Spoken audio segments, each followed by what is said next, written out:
Conversar con el doctor Jorge Eduardo Arellano, historiador, escritor y gran conocedor de la obra de nuestro gran poeta y héroe nacional Rubén Darío, además de un gran intelectual reconocido internacionalmente. Y hablaremos hoy sobre nuestro Darío, como decíamos, en el 157 aniversario de su natalicio. Doctor, quisiera que habláramos sobre este libro, ¿verdad? El viaje a Nicaragua e Intermezzo Tropical. Usted también ha tenido la oportunidad de referirse a él durante una ponencia el día de ayer en el Palacio de la Cultura. Quisiéramos que nos hablara sobre el mismo. Quisiera citarle, que me permitiera citarle el inicio del mismo. Decía Darío: tras 15 años de ausencia deseaba yo volver a mi tierra natal. Había en mí algo como una nostalgia del trópico, del paisaje, de las gentes, de las cosas conocidas en los años de la infancia y de la primera juventud. La catedral, la casa vieja de Texas, Arábiga, en donde desperté mi razón y aprendí a leer, a la tía abuela casi centenaria que aún vive. Es decir, en este libro, según hemos visto, doctor, y usted lo refería también, Darío habla sobre el país, habla de su regreso, hace también una descripción de todo su viaje, doctor, y va también hablando de cómo fue recibido. ¿Cómo podría usted resumirnos esta obra, doctor? Ha dicho que tiene vital importancia para los nicaragüenses y que debería ser leída por todos. La iniciativa de conmemorar esta obra en estas fechas darianas de enero y febrero ha sido de la Biblioteca Nacional Rubén Darío, concentrada en 3 obras: Adelbert, de 1889, 130 años de su publicación; Tierras Solares, libro de crónicas, de 1904, 120 años de su aparición; y El viaje a Nicaragua e Intermezzo Tropical, de 1909, 115 años de haber visto luz en la Biblioteca Corona en Madrid. Yo he insistido mucho en la importancia de este libro, del cual hay edición digital en la página web del Instituto Nicaragüense de Cultura, una edición muy bien ilustrada, ¿verdad?, disponible para todo el mundo que quiere leerla en línea, ¿verdad? Pero yo soy partidario de tenerlo en la mano y de gozarlo, de saborearlo y de ver que se trata de la primera formulación identitaria de nuestro pueblo. Es decir, el ser nicaragüense, antes de él, no se había estudiado, y él lo estudia, lo enaltece, lo especifica, ¿verdad? Y realiza una exégesis totalizadora de nuestra tierra. Es decir, él redescubre telúricamente a Nicaragua, la geografía, etcétera, etcétera, etcétera. Entonces, hay una edición de la editorial Nueva Nicaragua de los años 80, de Fidel Coloma, muy buena, anotada, etcétera, etcétera. Hay una edición popular que vale 90 córdobas de la distribuidora cultural, que es esta, ¿verdad? Y para mí, todo nicaragüense que se precie de ser culto debe conocer esta obra. ¿Ves? ¿De qué trata esta obra? ¿Verdad? Trata de la historia, trata de la geografía, trata de la literatura que existía hasta entonces, trata de la mujer, trata de las ciudades de Nicaragua, León y Masaya especialmente. No hablo mucho de Granada, casi nada, ¿verdad? Habla del café, de las producciones, de una experiencia en una hacienda, ¿verdad? Habla de los rasgos mestizos del nicaragüense, de su cultura indígena, de su cerámica, de sus herencias precolombinas, ¿verdad? Y sobre todo describe o caracteriza a los nicaragüenses de entonces. Para él eran alegres, eran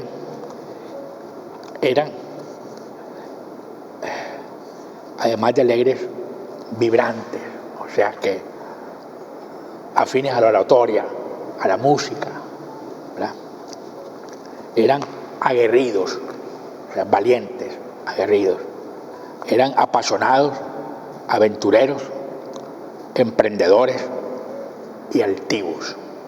El nicaragüense que él conoció, que ha evolucionado pues en más de un siglo, y ahora el nicaragüense es otro, pero él habla del tipo general que vivió, y cuenta muchas anécdotas del carácter aventurero del nicaragüense, y también dice que se destacan por su valentía y por su capacidad de triunfar, de trabajar, etcétera, etcétera. O sea, una apología del pueblo y de la tierra. Y es pequeño, y todos esos artículos se publicaron en La Nación después del viaje que hizo a Nicaragua, y en esos 5 meses consigue que el presidente Zelaya lo nombre embajador de Nicaragua en Madrid. Lo logra. Y también venía a divorciarse, pero no lo logró, porque había una ley que le favorecía a él, que se llamaba la Ley Darío, que era, si se demostraba que una relación matrimonial no tenía relación en 5 años, ya ameritaba el divorcio. ¿Ves? Pero Rosario Murillo Rivas, su primera esposa, le demostró que habían tenido relaciones en París, y fracasó. No se pudo divorciar. Esos eran los motivos personales de su viaje a Nicaragua. Entonces, lo que él escribió durante ese viaje, el poema Margarita de Baile, el poema Raza, etcétera, etcétera, los incluyó en un volumen que se llama El viaje a Nicaragua e Intermezzo tropical. Es un libro de prosa y de poemas. Solo 2 libros Darío mezcló ambas, es decir, Azul con cuentos y poemas, y El viaje a Nicaragua con poemas y prosa. Entonces, elogia al cacique de Nicaragua, ¿verdad? Elogia los acontecimientos históricos, lo del canal, lo del volcán Masaya, ¿verdad? Elogia a la mujer, todas las mujeres de todas las clases sociales, especialmente las indígenas. Las de Masaya le llaman mucho la atención. Entonces, en otras palabras, su libro de poemas Intermezzo es un carnet poético de la identidad nicaragüense. ¿Ves? Y así también se refiere, le dedico un capítulo a un gran amigo, Santiago Arguello, que era leonés, amigo de él, pues le dedico un capítulo. Aprovecha muy bien la historia de José Loregame, lo cita estupendamente bien, ¿verdad? Le dedica a León maravillosos párrafos sobre la Semana Santa, etcétera, etcétera, etcétera, ¿verdad?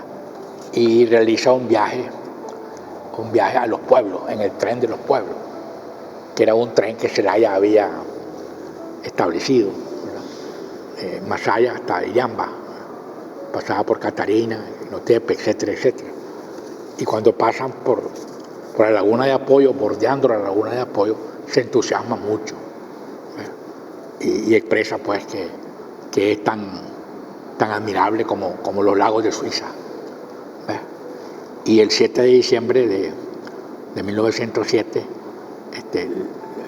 le ofrecen un gran homenaje en la hacienda Saratoga, que todavía existe y que está junto a la laguna de Apoyo. Todo eso se puede apreciar pues en ese librito, un librito pequeño pues, ¿verdad? y se puede leer en 2 horas, en una media hora, en 1 hora. Yo recomiendo la lectura de ese libro, pues porque todo nicaragüense tiene que, para amar su tierra, tiene que conocerla. Y ese libro brinda un conocimiento amplio de ese momento de la época.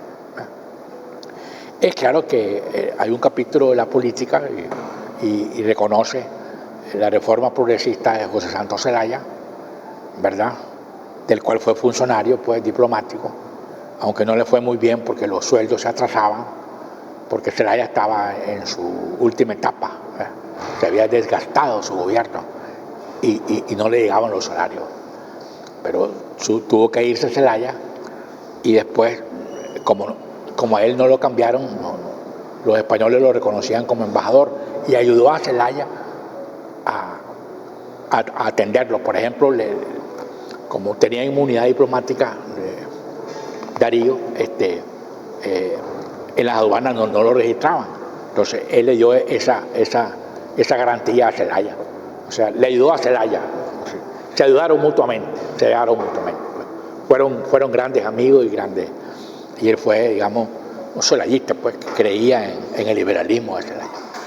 Y también él rechazaba la ocupación, ¿no? Rechazaba la intervención norteamericana. Desde luego, él llegó cuando vio que la intervención se había impuesto, él dijo que como Nicaragua ya era dependencia norteamericana, pues él prefería ser argentino, porque no iba a ser gringo. Ahora, doctor, en el libro también él va, digamos, expresando en su nostalgia y estableciendo, digamos, relatando evocaciones que sentía sobre Nicaragua cuando estuvo en diferentes ciudades, doctor. Y va comparando, dice, estando en tal lado yo echaba de menos tal cosa o recordaba tal situación en Nicaragua. Bueno, es que 15 años de ausencia es Correcto, mucho. 15 años. Es mucho. Si vos te vas a Nicaragua 15 años, volvés, ves otra cosa. Y lo que vio fue positivo. ¿Ves? Había progreso, pues, etcétera, etcétera. Porque él se fue en 1893, ¿verdad? Vía Nueva York a París, nombrado cónsul general de Colombia en Argentina. Y en Buenos Aires vivió 5 años. Y ahí renovó el modernismo, publicando Los Raros, que es un libro programático, y publicando Prosas Profanos, libro de poemas revolucionarios. ¿Ves? Entonces, no volvió a Nicaragua en 15 años. Entonces, vuelve pues como un hijo pródigo y lo reciben apoteósicamente. ¿Ves? Entonces, así comienza el libro. Tras 15 años de ausencia, volví. Ahora, doctor, usted hablaba también que conceptos diferentes que Darío tenía relación con los norteamericanos o los Estados Unidos, Hispanoamérica y los panamericanos. Usted establece también en uno de sus escritos aspectos ahí que difieren, ¿no? Y Darío insistía en los latinoamericanos, insistía en la América. Bueno, es que la tradición del pensamiento de Darío es bolivariano. Entonces, creía en Ariel, en el arielismo, o sea, la espiritualidad del continente, contra el pragmatismo norteamericano, contra Calibán. ¿Sí? Darío llamaba a los Estados Unidos Calibán, los calibánicos. ¿Ves? Entonces no creía en el panamericanismo, que era la doctrina de la dominación gringa a nivel comercial. ¿Ves? Él se oponía y lo atacó el panamericanismo. ¿Ves? Entonces, él tiene pues mucha referencia a la expansión del imperio en muchos documentos. Por ejemplo, cuando presidente Taft, logra que sacar a Zelaya, expulsarlo de Nicaragua, él escribe una refutación de Taft, firmada por Zelaya, pero quien la escribe es Darío. O sea, es un documento diplomático importantísimo en la cual, es decir, Zelaya y Darío pues defienden el gobierno de Nicaragua y señalan la intromisión yanqui. Es un es un documento muy importante que lo publicó Carlos Fonseca Amador en el año 64, lo descubrió. Se llama Refutación a Taft. Refutación a Taft. Y también Zelaya publicó un libro que se llama La Revolución de Nicaragua, refiriendo todas las causas por las cuales dejó el poder, o lo obligaron a dejar el poder, ¿verdad? Y Darío colaboró en esa edición, porque además se publicó en francés. Primero fue La Revolución de Nicaragua y después La Refutación de Taft. Pero todo eso ha sido estudiado, ha sido divulgado, ¿verdad? Y siempre hay que recordarlo. Doctor, finalmente, usted refería en uno de sus escritos que de alguna forma ese pensamiento progresista de Darío, antiimperialista o en contra de las ocupaciones, de las intervenciones, de alguna manera fue anulado hasta 1979, tanto por el imaginario popular pues como sí, por los gobiernos sí, liberal conservador. Sí, se conocía, pero a nivel de élite, de estudioso. Octavio Paz conocía todo eso y lo divulgaba en México, pues, el gran poeta mexicano. Pero ya en forma sistemática, en forma de difusión de prosas políticas, ¿ves? Porque la mayor obra que se ha escrito de escritos políticos de Darío era el Banco Central de 2010, con motivo del 50 aniversario, muy importante, ¿ves? Entonces, no que fue anulado, simplemente se desconocía, porque anular es conocerlo y anularlo, ¿no? Se desconocía, pues no se le daba importancia al pensamiento político de Darío, porque se creía o se mantenía el concepto muy común de que Darío era un esteta apolítico, que era muy estético, que no se enfrentaba a la realidad, y no es cierto. Fue un gran escritor, consciente de los problemas de su tiempo, y opinaba políticamente, y su pensamiento es progresista. O sea, no fue un esteta apolítico, todo lo contrario. Doctor, sé que esta pregunta podría ser estéril, pero este hombre pudo habernos dado mucho más, ¿verdad? Porque su vida fue muy corta. No pudo haber dado mucho más. Ya se había agotado. ¿Sí? Ya se había agotado. ¿Producto de la enfermedad? Es que la gente entonces moría muy joven. Martí murió de 40 años. Claro, sí. Todos los poetas anteriores a él murieron 30 y pico. Entonces, él vivió 50 años prácticamente, 49 y pico. Pero ya estaba agotado. Ya estaba agotado por mil razones de vida, etc. No podía haber dado más. Pero hay un dato interesante que todavía no se conoce, que fueron sus últimas palabras. ¿Qué dijo antes de morir? ¿Qué dijo antes de morir? ¿Qué expresó antes de morir? Eso está recogido en un artículo de Gabriel Rivas, ¿verdad? A raíz de su muerte en 1916, que un chileno lo recogió. Dijo estas palabras. Que enjuaguen mis pies con sus trenzas de oro una Magdalena arrepentida que me ame. Que enjuaguen mis pies con sus trenzas de oro una Magdalena arrepentida que me ame. Eso fue lo que dijo. Se sentía Cristo. Se sentía Cristo. Es fundamental ese documento. Le agradezco, doctor. Ha sido un placer que nos haya permitido estos minutos con usted. Muy amable. Nosotros continuaremos con el programa.